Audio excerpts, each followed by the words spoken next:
Hi everyone, welcome back to my channel. Today we're going to talk about something we use every single day, units of measurement. Did you know that there are different systems of measurement around the world? In this video, we will explore the traditional or non-standard units, the English system, the metric system, and by the end of this video, you'll be able to tell them apart easily. So, let's get started. So our title for our tutorial this evening is about the different systems of units of measurement. So this is grade 7 mathematics. All right, first is the handspan. Okay, dito tayo sa non-traditional. So handspan, so ginagamit ito noong unang panahon before pa na-invento ang ruler, weighing scale, and others. So this old handspan. Another is this one. So this is footsteps. Okay? So ginagamit ito pang sukat din ng mga sinaunang tao. Another is the bottle cups. So alam natin that every bottle, iba't ibang klaseng cups din yun. So mineral water, soft drinks, and others. Next is stones. So stones, ginagamit din ito sa pantimbang, okay, or gaano kabigat ang isang bagay. So these are called the non-standard units because they are not the same for everyone. Example, my handspan might be different from yours, so the measurement isn't always accurate. So hindi siya standard because magkakaiba tayo ng mga example sa kamay. Okay? So hindi tayo parehas ng sukat ng kamay, pati paa. So what if the Americans mas malaki sila kaysa sa atin? So therefore, tinatawag ito na traditional or non-standard units. Next is the English system, right? So this is English system, also known as the imperial system. So it is still widely used in the United States and a few other countries. So mostly sa US ito at saka sa United Kingdom. Yung ginagamit ang English system. Okay, for length, we have inch. Okay, makikita natin sa ruler ito. Ang foot, so 1 foot is equivalent to 12 inches or isang ruler. Yard, okay, this is an example of stick yard. So tatlong ruler, it is equivalent to 1 yard or that is 36 inches. And lastly, the mile. So one mile, so ganito kahaba dito sa Golden Gate Bridge doon sa San Francisco. So this is 1 mile. Let's go to weight. So weight naman, we have ounce. Okay, ounce. Next is the pound. So this is pound. And lastly, we have ton. For capacity and volume, we have cup, okay, to measure the liquid. Pint, this one. Next is quart. And lastly, the gallon. So these are the English system. Okay.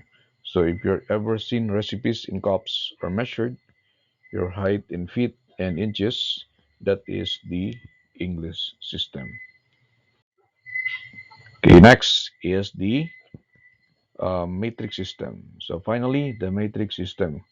which is the most widely system in the world.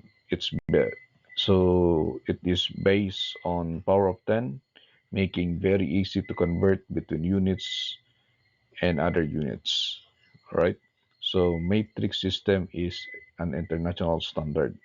So kung dito sa Pilipinas, ginagamit siya, gina-apply din natin.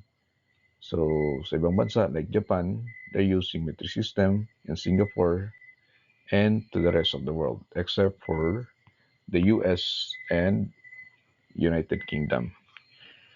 Okay, so for the length, we have the smallest amount, which is the millimeter, followed by centimeter, right, meter, and the kilometer. So, ang pinakamaliit dito is millimeter, followed by centimeter, meter, and kilometer. So, our base here is 1 meter, right? So, if you're going to convert 1 meter into kilometer, you should multiply it by 1,000. Kasi ang isang metro, katumbas niyan ay 1,000. Sa isang kilometro, ang katumbas niyan ay 1,000 metro. Right? Dito rin, centimeter, ang isang metro ay merong 100 sentimetro or 100 centimeters. Then, si centimeters ay meron ding 100 millimeters. So, therefore, kung i-convert mo siya in 1 meter, ang millimeter, meron siyang 1,000 millimeter bago mag 1 meter. Okay, next. Let's go to weight. So weight naman, we have gram, right? So this is the smallest amount, gram.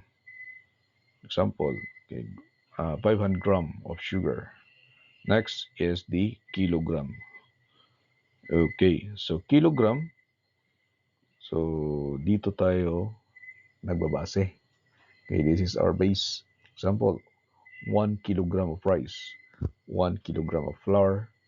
So that is the base. And next is the metric ton. Metric ton is equivalent to 1,000 kilogram.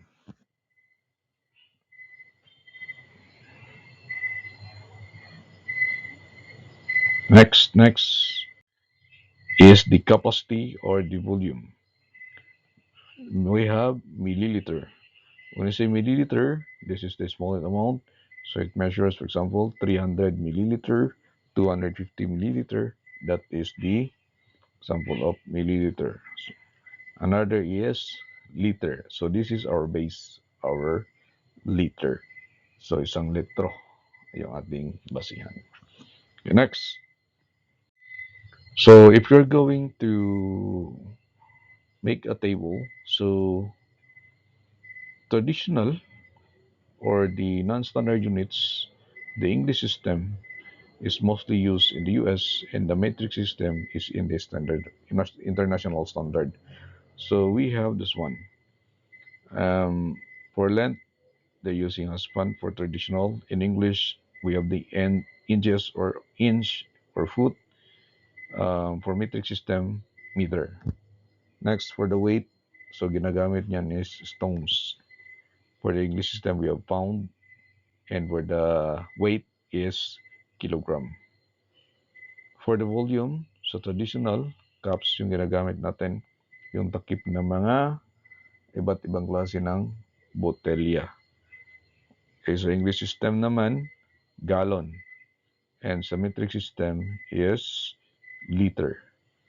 So for the so sa traditional, so this is non-standard. Kasi kung nasa Pilipinas tayo, kung handspan ang ginagamit natin, so mas maliit ang ating kamay kumpara sa ibang lahi. So for the English system naman, this is used mostly in the US. And for the metric system, this is the international standard, AC conversion, and this is known worldwide. Okay, and that's the end of our topic for this night. All right. So now you know the three systems of measurement: the traditional, the English, and the metric.